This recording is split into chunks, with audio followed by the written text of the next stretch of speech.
Hello नमस्कार साथियों, कैसे हो साथियों। आशा करते हैं आप सब अच्छे होंगे और मस्त होंगे और आप सबकी तैयारियां भी अच्छी चल रही होगी। तो आज के इस क्लास में हम आप सभी को बताने वाले हैं पदखंड से चैप्टर 4, जिसमें है छप्पय, जो कि नावा दास की रचना है। तो आज के इस क्लास में हम आप सभी को इस चैप्टर से most VVI objective question cover कराने वाले हैं, जो कि आप सभी के एग्ज़ाम के लिए काफ़ी ज़्यादा इम्पोर्टेंट होने वाला है। तो चलिए आज के इस क्लास को हम शुरू करते हैं। यहाँ पर आप सभी का पहला प्रश्न है कि भक्त चरित्रों की माला है। तो भक्त चरित्रों की माला क्या है? यहाँ पर आप सभी का ऑप्शन नंबर सी हो जाएगा, भक्तमाल, है ना। भक्तमाल जो कि भक्त चरित्रों की माला है। ऑप्शन नंबर यहाँ पर इस प्रश्न का सी सही उत्तर हो जाएगा। चलिए अगला प्रश्न देखते हैं 2 नंबर। तो प्यारे साथियों 2 नंबर प्रश्न में है कि नावा दास किसके शिष्य थे। नावा दास जो है वो किसके शिष्य थे। और यहाँ पर आपके ऑप्शन है तुलसीदास के, बी है रामानंद के, सी है स्वामी अग्रदास के और डी है महादास के।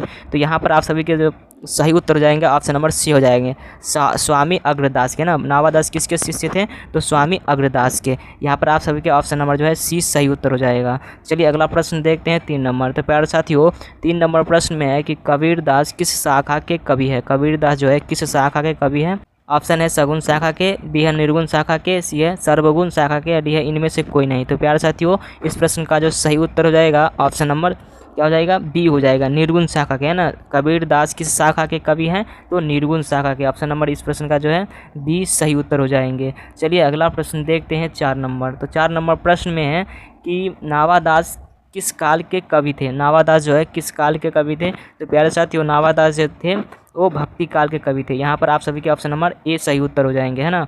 नावादास किस काल के कवि थे? तो भक्ति काल के। चलिए अगला प्रश्न है यहाँ पर 5 नंबर। तो प्यारे साथियों 5 नंबर प्रश्न में है कि नावादास की कविता किन 2 कवियों के बारे में है। यहाँ पर इस प्रश्न का सही उत्तर हो जाएंगे ऑप्शन नंबर बी हो जाएंगे, कबीर एवं सूरदास। इन 2 कवियों के लिए जो है नावादास की कविता है। तो चलिए अगला प्रश्न देखते हैं 6 नंबर। तो प्यारे साथियों 6 नंबर प्रश्न में है कि कबीर किसमें भेद नहीं करते हैं। कबीर जो है किसमें भेद नहीं करते हैं। तो यहाँ पर आप सभी का सही उत्तर जाएंगे ऑप्शन नंबर डी हो जाएंगे, हिंदू मुसलमान में, है ना। कबीर जो है किसमें भेद नहीं करते हैं? तो हिंदू मुसलमान में। चलिए अगला प्रश्न देखते हैं यहाँ पर 7 नंबर। तो प्यारे साथियों 7 नंबर प्रश्न में है कि नावादास में जाति पाति एवं वर्ण श्रम का खंडन किस कवि के छप्पय में किया है ना। नावादास की जो जाति पाति एवं वर्ण श्रम का खंडन किस कवि के छप्पय में किया है। तो यहाँ पर आप सभी के ऑप्शन नंबर क्या हो जाएंगे, यहाँ पर इस प्रश्न का सही उत्तर हो जाएगा ऑप्शन नंबर बी हो जाएगा, है ना। नावादास के जाति पाति एवं वर्णाश्रम का खंडन किस कवि के छप्पय में किया है? तो कबीर के। तो यहाँ पर आप सभी का ऑप्शन नंबर बी सही उत्तर हो जाएंगे। चलिए अगला प्रश्न देखते हैं 8 नंबर। तो प्यारे साथियों 8 नंबर प्रश्न में है कि नावादास का उदय हिंदी साहित्य के किस काल में हुआ, है ना। नावादास का जो उदय हुआ था हिंदी साहित्य के किस काल में हुआ था। तो यहाँ पर आप सभी के ऑप्शन नंबर सी हो जाएंगे, भक्ति काल में, है ना।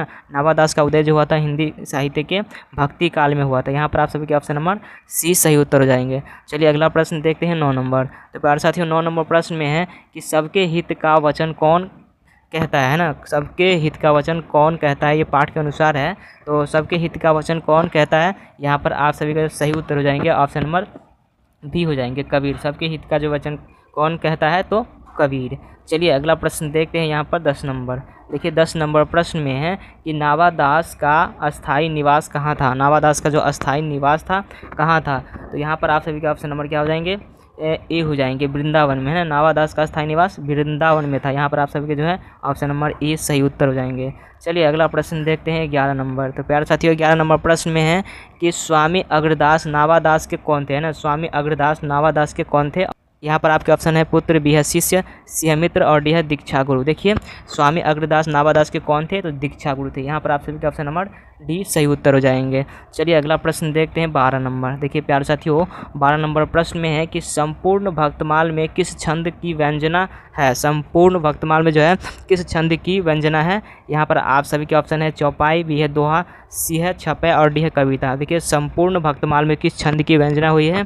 तो ऑप्शन नंबर सी हो जाएंगे, छपय का, है ना। ऑप्शन नंबर सी इस प्रश्न का सही उत्तर हो जाएंगे। चलिए अगला प्रश्न देखते हैं 13 नंबर। तो प्यारे साथियों 13 नंबर प्रश्न में है कि छप्पय कितनी पंक्तियों का छंद होता है। छप्पय जो है कितनी पंक्तियों का छंद होता है। ऑप्शन है यहाँ पर आप सभी के ऑप्शन है 4, बी है 5, सी है 6 और डी है 7।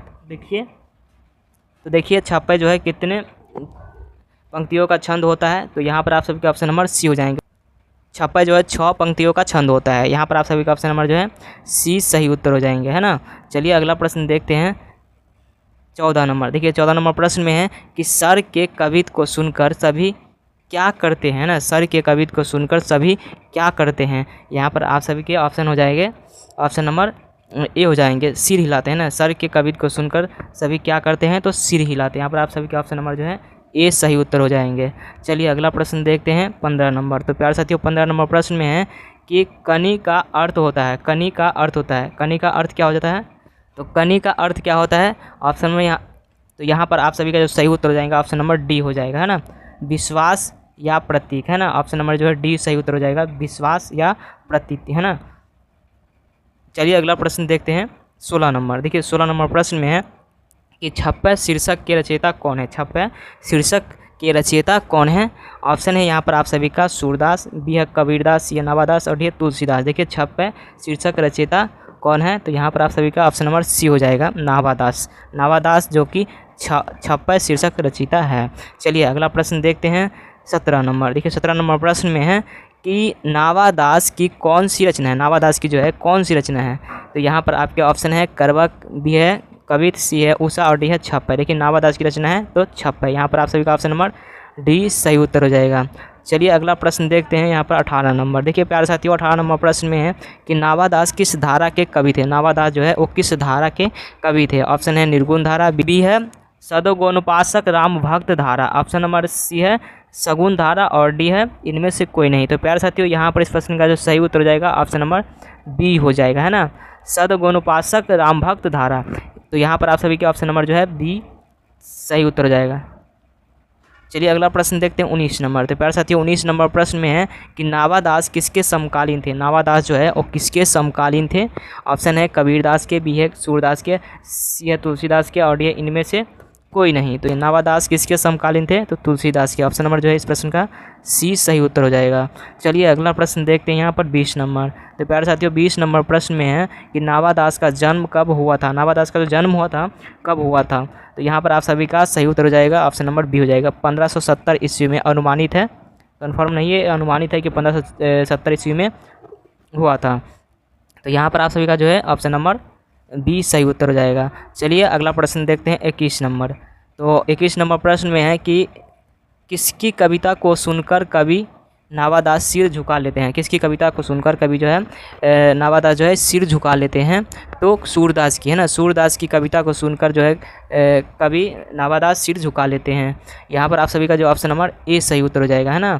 चलिए अगला प्रश्न देखते हैं यहाँ पर 22 नंबर। तो प्यारे साथियों 22 नंबर प्रश्न में है कि नावादास के दीक्षा गुरु हैं। नावादास के जो दीक्षा गुरु कौन है, तो स्वामी अग्रदास। यहाँ पर आप सभी का ऑप्शन नंबर ए सही उत्तर हो जाएगा, है ना। यहाँ पर आप सभी का ए सही उत्तर हो जाएगा। नावादास के दीक्षा गुरु कौन है, तो स्वामी अग्रदास। तो प्यारे साथियों आज का ये क्लास आप सभी को कैसा लगा आप लोग मुझे कमेंट करके बताइएगा। फिर मिलते हैं किसी नेक्स्ट क्लास में, तब तक के लिए जय हिंद, वंदे मातरम।